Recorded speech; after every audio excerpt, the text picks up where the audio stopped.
चौधरी साहब, आज मैं अवैस नूरानी साहब के बारे में बहुत अच्छी राय रखता था क्योंकि वो मौलाना शाह अहमद नूरानी साहब के साहबजादे हैं।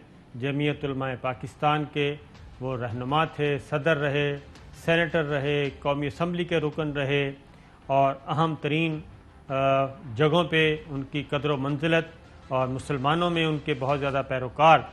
लेकिन आज अवैस नूरानी जो उनके साहबजादे हैं उन्होंने तो एक इंतहा कर दी। मुझे नहीं लगता कि वो आज बकायमी होशो हवास थे या जो कुछ वो कह रहे थे उनको पता भी था इस बात का। ज़रा अवैस नूरानी साहब का सुन लें जी, क्या फरमाते हैं। हम चाहते हैं बलूचिस्तान एक आजाद रियासत हो। आज बलूचिस्तान का माहौल। ये थे अवैस नूरानी साहब। अब ये एजेंडा किसका है बलूचिस्तान के बारे में? बलूचिस्तान को तबाह कौन करना चाहता है? वही एजेंडा यहाँ पे आज कोयटा में बयान किया गया पीडीएम के फोरम से जी। अब्दुल मालिक साहब का शॉट हम सुनवाते हैं आपको, वो सी पैक के बारे में क्या फरमा रहे हैं। पहले अवैस नूरानी का ज़रा सुना दें जी, जहन से निकल ना जाए लोगों के कि हम कोई उसमें ट्विस्ट नहीं कर रहे। उन्होंने खुलेआम वही बात की जो हमारा दुश्मन इंडिया कर रहा है। अवैस नूरानी साहब जी। हम चाहते हैं बलूचिस्तान एक आजाद रियासत हो। आज बलूचिस्तान का माहौल। हम चाहते हैं बलूचिस्तान एक आजाद रियासत हो। आज बलूचिस्तान का माहौल। अवैस नूरानी साहब की सीटें कितनी हैं? उनकी अवामी नुमाइंदगी कितनी है? क्या वो किसी सूबाई असम्बली में कोई अपना नुमाइंदा रखते हैं? क्या वो किसी कौमी असम्बली में अपना नुमाइंदा रखते हैं? क्या वो सेनेट में अपना नुमाइंदा रखते हैं? क्या वो आज़ाद कश्मीर में अपना नुमाइंदा रखते हैं? क्या वो गिलगित बल्तिस्तान में अपना नुमाइंदा रखते हैं? और उनकी जमात ने सीटें कितने ली हैं? अपने वाले साहब के बाद पूछ रहा हूँ जी, मौलाना शाह अहमद नूरानी साहब के बाद जब से उन्होंने ये पार्टी की क़यादत संभाली है, अवाम में उनकी मकबूलियत कितनी है? ये इस तरह की बेहुदा गुफ्तगू तो की जा सकती है कि बलूचिस्तान को आज़ाद रियासत बना दिया जाए। ज़रा सुनाइए जी अपना अब्दुल मालिक बलोच।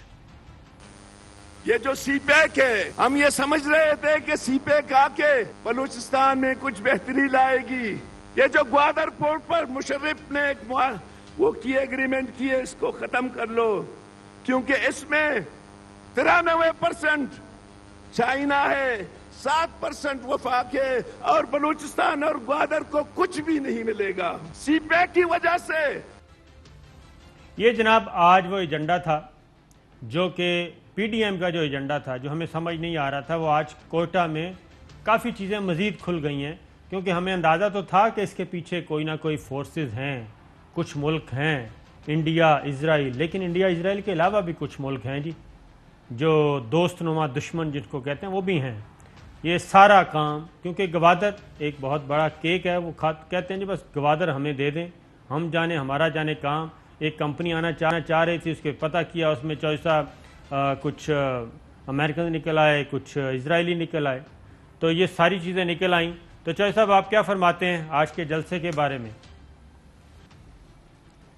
साबर शाकिर साहब, पहली बात तो ये है कि ये जुलूस, ये जलसा, ये नारे, ये इत्तेहाद, ये पाकिस्तान में नफाक, अवाम को फ़ौज से लड़ाने, सूबे को सूबे से लड़ाने और फ़िरके को फ़िरके से लड़ाना और नौकरशाही को फ़ौज के ख़िलाफ़ साफरा करना और पुलिस को और फ़ौज को आमने सामने दिखाना और बिल आखिर फ़ौज और पाकिस्तान के अवाम को लड़ाना, ये इनका एजेंडा है। मैं आज मुतालबा करता हूँ कि अगर मरियम नवाज़ और नवाज शरीफ और फजल रहमान और दूसरे जो हैं और बिलावल भुट्टो जरदारी, अगर वो अल्लाह को हाजिर नाजर जान के पाकिस्तान के आइन और दस्तूर पर और कानून पर ईमान रखते हैं और उसके हल्फिया, तो फिर आज इसी वक्त पीडीएम से अवैस नूरानी साहब को और अब्दुल मालिक को फौरी फारिग करें। नंबर 1,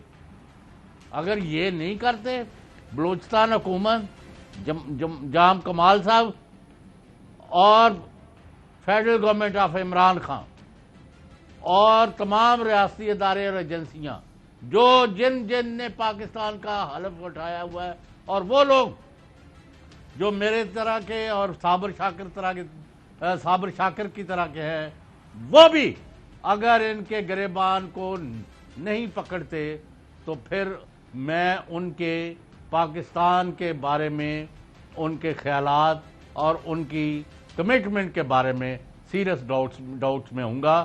فوری کام کرنا پڑے گا. اور اگر آج تک انہوں نے الیکشن کمیشن میں نواز شریف کی پارٹی کے لوگوں کے خلاف درخواست کیوں نہیں دی, کوئی ایکشن کیوں نہیں لیا؟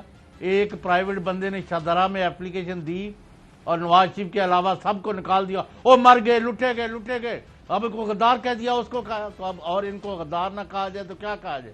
اب آپ یہ سوچیں گے کہ مولانا اویس نورانی جن کے والد بہت بڑے عالم اور ایک محب وطن اور 73 کے آئین میں بھی ان کا بہت کردار تھا, کراچی سے الیکٹ ہوئے تھے قومی اسمبلی کے ممبر جی, اور دیندار شخصیت سے, وہ اتنے صلحجو آدمی جو ہیں وہ آج پاکستان کے خلاف اور پاکستان کے مفادات پر کیوں کہ اس دکان میں, اس ماحول میں, یہ سو کال پی ڈی ایم میں سوائے پاکستان دشمنی کے, سوائے فوج دشمنی کے, سوائے فیڈریشن دشمنی کے, سوائے ملک کے مفادات کے خلاف کام کرنے کے, سوائے ہندوستان کے کام کو آگے بڑھانے کے کوئی ایجنڈا نہیں ہے. اگر آپ نے وہاں جگہ بنانی ہے, خواہ آپ کا چھوٹی گروپ ہے بڑی ہے, تو آپ پورا طاقت سے پاکستان پر حملہ کرو, تو وہی مریم نواز آپ کے گن گائے گی, وہی مطلب ہے یہ دوسرے لوگ جو ہے آپ کو گلے لگائیں گے. اگر آپ یہ نہیں کر سکتے تو you have nothing to do with P D M. یہ سب اور سب ثابت ہو گئی ہے, اور اب جو کوئی ایکشن نہیں لے گا ہم اس کو یہاں بھی پکڑیں گے اور کل اگلے جہان بھی پکڑیں گے.